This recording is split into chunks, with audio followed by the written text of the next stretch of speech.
বিধানসভার পর্যবেক্ষক শওকত মোল্লা তার গাড়ির ওপর গতকালই হামলা চালানোর ঘটনা ঘটে। বোমাবাজি এবং কি গুলি চালানোর অভিযোগ তিনি করেছেন, অভিযোগ আইএসএফ এর বিরুদ্ধে। সেই ঘটনার পর ভাঙড়ের ভোগালী 1 এবং 2 নম্বরে পরের দিন তিনি সকাল সকাল প্রোগ্রাম সারছেন, নানা উন্নয়নমূলক কাজে তিনি অংশ নিয়েছেন। কিন্তু বেশ কয়েকটি প্রশ্ন শওকত মোল্লার কাছে। দাদা, কালকের যে ঘটনা, সকালবেলা খায়রুল ইসলামের উপরে হামলার অভিযোগ, পরবর্তীতে আপনার উপরে, কি বলবেন? দেখুন, গতকাল সন্ধ্যায় আমাদের দক্ষিণ গাজীপুর পলেহাট 2 অঞ্চলে আমাদের একটা মিটিং ছিল, যে মিটিংয়ে নেতৃত্ব দিচ্ছিল আমাদের খায়রুল ইসলাম। হঠাৎ করে বিদ্যুৎ বিচ্ছিন্ন করে তার উপরে প্রাণঘাতী হামলা হয় এবং খয়রুল প্রাণে বাঁচলেও আরও 4 জন তারা গুরুতর ইনজোর হয়। এই খবর পাওয়ার সঙ্গে সঙ্গে আমি জিরানগাছা হসপিটালে পৌঁছাই। সেখানে সুরাবুদ্দিন বলে আমাদের একটা ছেলের মাথায় 9টা সেলাই হয়, আরও 3 জন গুরুতর জখম। আমি ওদেরকে কলকাতার হসপিটালে রেফার করে ওখানে পাঠিয়ে দিয়ে আমরা ওখান থেকে চলে যাই পলেহাট থানায়। রাত তখন আনুমানিক 10:30 থেকে 11টা। আমরা ওখানে অভিযোগ করি, কমপ্লেন লিখি, কমপ্লেন লিখে জমা দিই। তারপরে ওখান থেকে যখন 11:30 নাগাদ আমরা যখন থানায় থেকে ফিরছি, ঠিক থানা থেকে ঢিলছড়া দূরত্বে 500 থেকে 700 মিটার হবে, হঠাৎ করে আমার গাড়ি লক্ষ্য করে একটা বোমা এবং গুলি ছড়া হয়। আমার গাড়িটা না লাগলেও পিছনের গাড়িতে লাগে। আমরা সঙ্গে সঙ্গে সিটের পাশে নিজের আশ্রয় নেই এবং পুলিশকে ফোন করি। পুলিশ সঙ্গে সঙ্গে চলে আসে, পুলিশ আসে, সেখান থেকে আসে এবং সেখানে খুঁজে দেখা যায় আরও 3খানা লাইভ বোমা সেখান থেকে উদ্ধার করে। এটা সম্পূর্ণ আইএসএফ আশ্রিত সমাজ বিরোধীরা পরিকল্পনা করে গতকালকে আমাদেরকে খুন করার জন্য এই চক্রান্ত করেছে। এবং ভোর রাতে খবর পাই যে পলেরহাট থেকে, ওই একই রাস্তায় পলেরহাট থেকে কাশীপুরে আসতে যে ফাঁকা জায়গাটা, সেখান থেকেও পুলিশ প্রায় 7খানা বোমা উদ্ধার করেছে। নওশাদ সিদ্দিকী একজন জঙ্গি, একজন সমাজ বিরোধীদের নেতা, একজন খুনি, একেবারে পরিকল্পনা করে খুন করার জন্য এই ধরনের চক্রান্ত করেছে। আমরা তীব্র নিন্দা করছি, তীব্র ধিক্কার জানাচ্ছি। আপনি জেড ক্যাটাগরির নিরাপত্তা পান, আপনার গাড়ির ওপরে যদি হামলার ঘটনা ঘটে তাহলে সাধারণ মানুষের নিরাপত্তা কোথায়? আমি তো সেটাই আমি ভাবছি যে আমার একটা কনভয়, আমার সঙ্গে প্রায় একটা জেড ক্যাটাগরি মানে অনেকগুলো পুলিশের গাড়ি থাকে, তারপরেও আমার উপর যেভাবে আক্রমণ করা হলো, এই নরখাদক নওশাদ এবং তার যে সমাজ বিরোধী টিম, খুনি টিম, এদের ঔদ্ধত্য দেখে আমি অবাক হচ্ছি। আমি শুধু একটা কথা আপনাদের মাধ্যমে বলি, ঠিক একইভাবে 23 সালে আমাদের 3টে ছেলেকে ওরা খুন করেছিল। 24 সালে আমাদের ছেলেদেরকে খয়রুল সহ, মহসিন সহ, আমাদের কাশিফুলকেও খুন করার চক্রান্ত করা হয়েছিল, এটা আমরা জানি। তারপরে রাজ্জাককে ওরা খুন করে দিয়েছে। কিন্তু 2026-এ আবার সেই গুলি বোমার রাজনীতি, আবার খুন করার চেষ্টা করছে।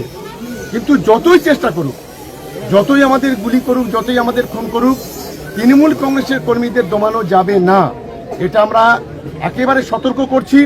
বিদায় ঘন্টা বেজেছে, খুব সময় অপেক্ষা।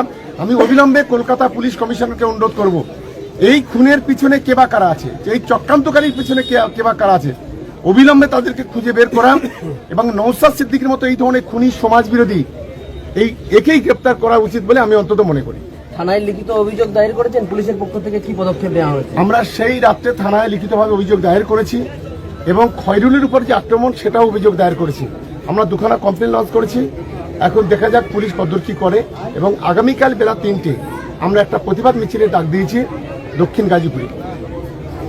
পাশাপাশি শুভেন্দু অধিকারী তিনি বলছেন যে মুসলিম ভোট নিয়ে তিনি অনেকটাই বেশি আশাবাদী, কিন্তু শওকত মোল্লা আপনার নাম করে অভিযোগ করছেন যে এই শওকত গুন্ডাদের জন্য মুসলিম ভোটরা আসছে না। পরবর্তীতে নিশ্চিত তারা আশাবাদী যে মুসলিম ভোটরাও তাদেরকে বিজেপিকে ভোট দেবে। ওর লজ্জা থাকা উচিত।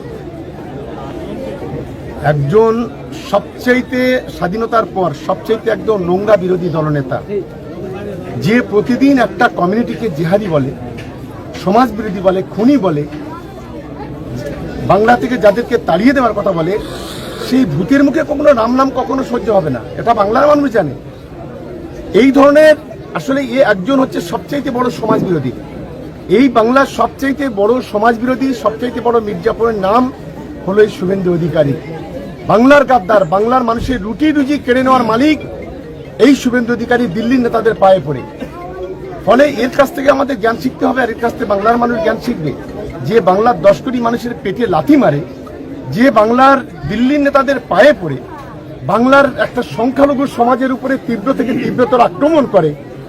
সংখ্যালঘু মানে সমাজ বিরোধী, সংখ্যালঘু মানে খুনি, সংখ্যালঘু মানে জিহাদি, যে মমতা বন্দ্যোপাধ্যায়কে মেসো খালা বলে পরিচয় দেয়, যে মমতা বন্দ্যোপাধ্যায়কে বলে যে এ একজন মুসলিম তোষক, তার মুখে বাংলার মানুষ এটা কখনো ওর এই ধরনের কথায় গুরুত্ব দেয় না। সময় আসন্ন, মাত্র কয়েকটা দিন বাকি আছে, আর 2-2.5 মাস পরে দেখবেন দিল্লির নেতারা একে ঘাট ধাক্কা দিয়ে বিজেপি থেকে বের করে দেবে। তবে সুকান্ত মজুমদারের পর এবার শুভেন্দু অধিকারী তিনি বাংলাদেশি ভোটারদেরকে অন্তর্ভুক্তিকরণ নিয়ে তিনি সরব হয়েছেন। তিনি বলছেন যে নদিয়া এবং দক্ষিণ 24 পরগনার ডিএমরা আইপ্যাকের সঙ্গে যোগ সাজস করেই কার্যত বাংলাদেশিদের ভোটার লিস্টে নাম ঢোকাচ্ছে। আমার প্রশ্ন প্রথম হলো, কেন এসআইআর? স্বাধীনতার পরে অনেক এসআইআর হয়েছে, এই ধরনের এসআইআর তো কেউ কখনো দেখেনি। আমরা বলছি আপনি এসআইআর করুন, ভোটের 2 মাস আগে কেন? পরিকল্পিতভাবে আজকের এই কোটি কোটি ভোটার মানুষকে আজকে লাইনে দাঁড় করানো হলো কেন? সম্পূর্ণ বিজেপি পরিকল্পনা করে ইলেকশন কমিশনকে দিয়ে বাংলার কোটি কোটি মানুষকে আজকে লাইনে দাঁড় করিয়েছে। মানুষ আজকে দিশেহারা। এবং আমরা যে ফর্মগুলো ফিল আপ করেছি, আমি এই ভাঙড় বিধানসভায় দাঁড়িয়ে বলি 1,25,000 নাম ফেরত এসছে, 1,25,000। আমরা সেগুলো ফর্ম ফিল আপ করে আমাদের সাধারণ মানুষ জমা দিয়েছে। আমি জানি না কতজনের ভোট থাকবে আর কতজনের ভোট যাবে। এই লাস্ট 3 দিনে লজিক্যাল ডিসক্রিপেন্সিতে 25,000 নাম এসছে। গতকাল রাত পর্যন্ত, রাত 12টা লাস্ট টাইম ছিল। আমাদের সাধারণ মানুষ যেমন হয়রানি হয়েছে, এখানকার বিএলও থেকে এইআরও থেকে আরও থেকে শুরু করে প্রত্যেকেই হয়রানি হয়েছে। সারা রাত জেগে তারা কাজ করেছে। কিন্তু আমার মনে হচ্ছে চক্রান্ত এবং পরিকল্পনা করে কিছু মানুষের ভোটাধিকার ওরা কেড়ে নেবে। কিন্তু আমাদের লড়াই একটা জায়গায়, একটা বৈধ মানুষের ভোটার যদি কেড়ে নেয় তার জন্য বৃহৎ আন্দোলন হবে। এবং আমি নিজে আমাদের ভোটারদের নিয়ে আমি থানায় কমপ্লেন করেছি জ্ঞানেশ কুমারের নামে। আগামী দিনে হাইকোর্ট, সুপ্রিম কোর্টে যত দূর যেতে হয় যাব, কিন্তু একজন বৈধ ভোটারের নাম কাটতে দেব না, এটাই হচ্ছে আমাদের লক্ষ্য। এর পিছনের বড় নায়ক এই শুভেন্দু অধিকারীর মতো, এই সুকান্ত মজুমদারের মতো দালাল, যারা অমিত শাহ নরেন্দ্র মোদীর পায়ে পড়ে ইলেকশন কমিশনকে দিয়ে এই নোংরা খেলা বাংলাতে ঘটাতে চাইছে।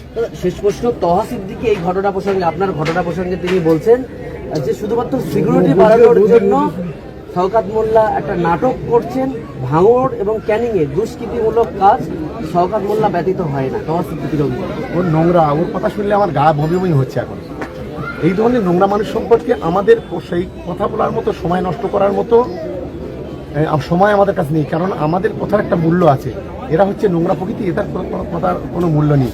এরা হচ্ছে দালাল, এরা হচ্ছে ধর্মের কালোবাজারি, এরা ধর্মটাকে সামনে রেখে রাজনীতি করে মানুষকে বোকা বানায়।